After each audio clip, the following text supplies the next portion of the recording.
Hey YouTube, so here is a little over 2 years video for the Jeep. I'm just going to talk about everything we've done and just show stuff off.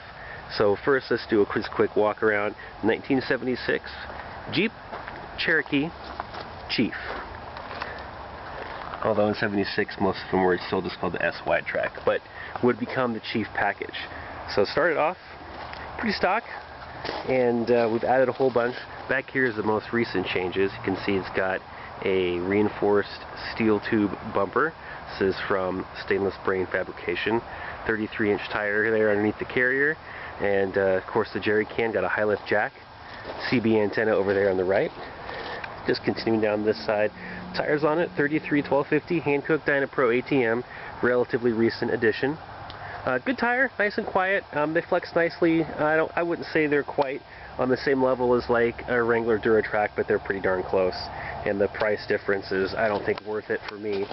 On the front here, original Razor grille replaced with the grille that you would normally find on the 70 to 73 Wagoneer or cheese grater style. Smitty built winch, 9,500 pounds. Never used in anger, but you never know. Better to have it and not need it than need it and not have it. So let's go on the inside, point out everything that we've got in here. Pretty standard interior.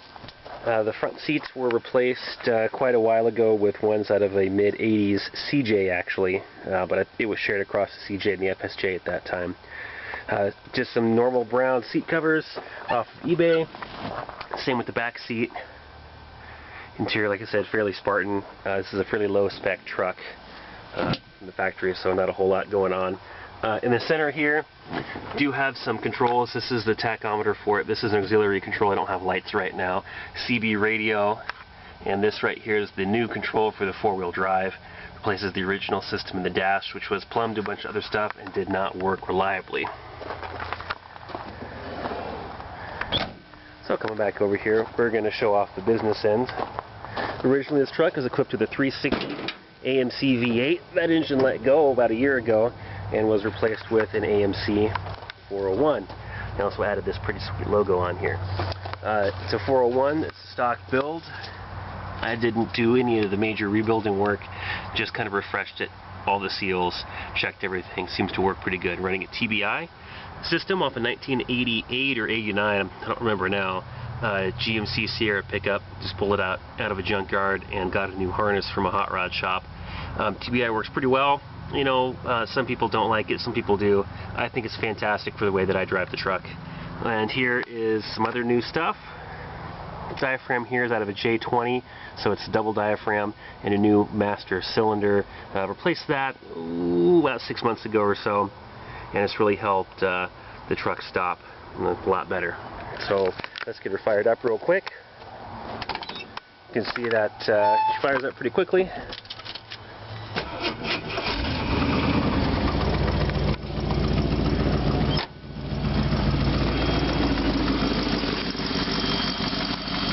There's that TBI working. That wine's fairly normal. May want to look at the injectors over the winter. Do have some things to work on. Cracked fan housing. Not a whole lot I can do about that, but I may want to address it. I've got some new seals to put in for the timing cover. Probably going to do the timing cover, new waterfront seal, new oil pump, mid-plate. So just usual Jeep stuff.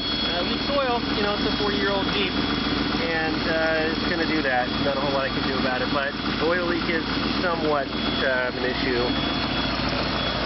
A couple things to talk about that I did on this engine. First is right here. This is an ATI, just drops right in. Throws about 50,000 volts, double the original system. No coil, it's a magneto system. Been running it for about 2 years. It works great. And like I said, the TBI, those are the two real main mods I've done to the engine. The 401, and it's just reliable, keeps going and going. It's not as powerful as, say, like a built 383, but it throws about 350 pounds of torque, and it's hard to get that anywhere else without spending a lot of money in the shop. It does have an Edelbrock intake. It's just a performer without EPR. I have removed all the smog stuff off of this. It is a classic vehicle here in Nevada, and as long as you agree to drive less than 5,000 miles a year, you don't have to do emissions testing. So hopefully that covers everything that we've done.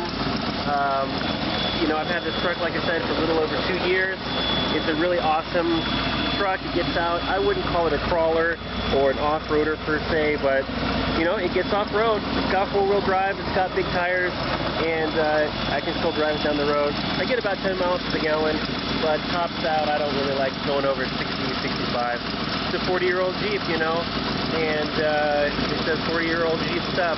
All right, guys, hopefully you enjoy it, and have a good one.